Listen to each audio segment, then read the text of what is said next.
వేదిక మీద ఉన్నటువంటి పెద్దలందరికీ సాదర ప్రణామం. కృష్ణం వందే జగద్గురు. ఒక్కసారి ఈ పదాలను కొంచెం విశ్లేషిస్తే ఈ కార్యక్రమం యొక్క విశిష్టత మనకు అర్థమవుతుంది. శ్రీకృష్ణుడికి నమస్కరిస్తున్నాం. ఎలాంటి శ్రీకృష్ణుడు అంటే జగద్గురు అయినటువంటి శ్రీకృష్ణుడికి నమస్కరిస్తున్నారని చెప్తున్నాం. జగద్గురు అని ఎవరంటారంటే ఎల్లకాలం సర్వకాల సర్వావస్థలందు మానవ ప్రపంచమంతా కూడా అనుసరించదగినటువంటి అంశాలను చెప్పినటువంటి వాళ్ళను జగద్గురువులు అంటారు.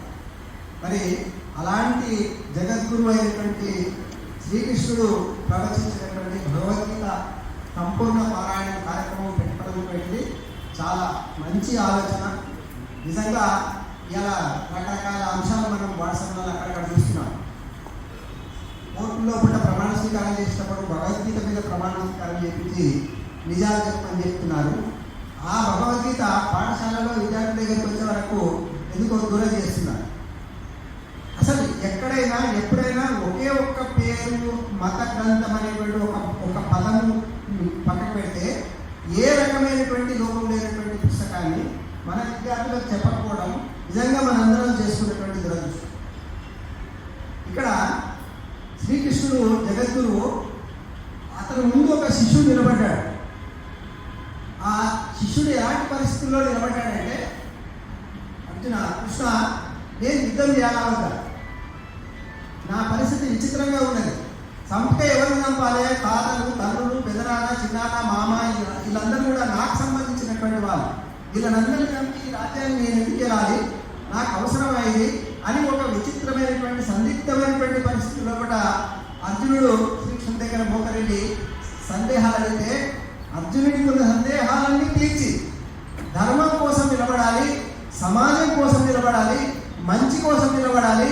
ఈరోజు నువ్వు బాణాలను కింద వేస్తే రేపు దుర్మార్గం రాజ్యం వెళ్తుంది, దౌర్జన్యం రాజ్యం వెళ్తుంది. కాబట్టి అర్జున నిలబడాలి, అందుకే నువ్వు నిలబడి యుద్ధం చేయాలని ఆ సందేహాలతో ఉన్నటువంటి విద్యార్థులను మోటివేట్ చేసి ప్రేరేపించి ఎంతో అద్భుతమైనటువంటి మహాకురుక్షేత్ర యుద్ధాన్ని చాలా సవ్యంగా ధర్మ మార్గాన్ని నడిపించినటువంటి ఒక మార్గదర్శి భగవద్గీత. అది ఆ రోజుకే కాదు, ఈ రోజు వరకు కూడా అందరము ఆచరించదగినటువంటి అంశం. ఎక్కడ మీరు విమర్శలన్నీ ఎన్నదే చూడండి, ఏ విమర్శలు కూడా శాస్త్రీయమైనటువంటి ప్రామాణికత లేదు. భగవద్గీత చదవడానికి వినడానికి ఉన్నటువంటి పుస్తకం కాదు, జీవితాంతము ఆచరించవలసినటువంటి పుస్తకం.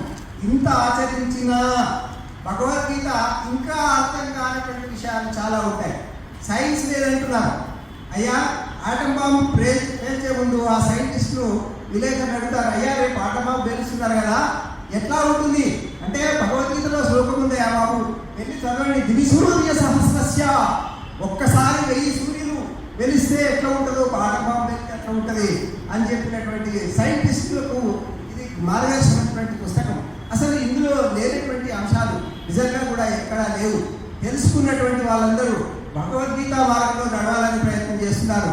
మరి అలాంటిది మన దేశంలో మన విద్యార్థులకు భగవద్గీతను దూరం చేసేటువంటి కుట్రలు భయంకరంగా జరుగుతున్నాయి. ఇది ఎప్పుడైతే మనం బాల్యదశలో నుంచి మనం విద్యార్థులకు బోధిస్తామో ఎక్కడ మతం లేదు, ఎక్కడ వేరే వాళ్ళని ద్వేషించినటువంటి అంశాలు భగవద్గీతలు లేవండి.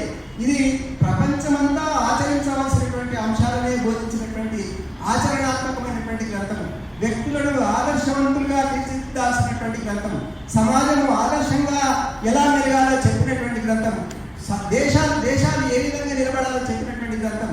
నిజంగా ఆ విధంగా కనుక అలా ఏది ఆచరించినట్లయితే ఇలా దేశాలు కొట్టుకునేటువంటి పరిస్థితి ఉండదు.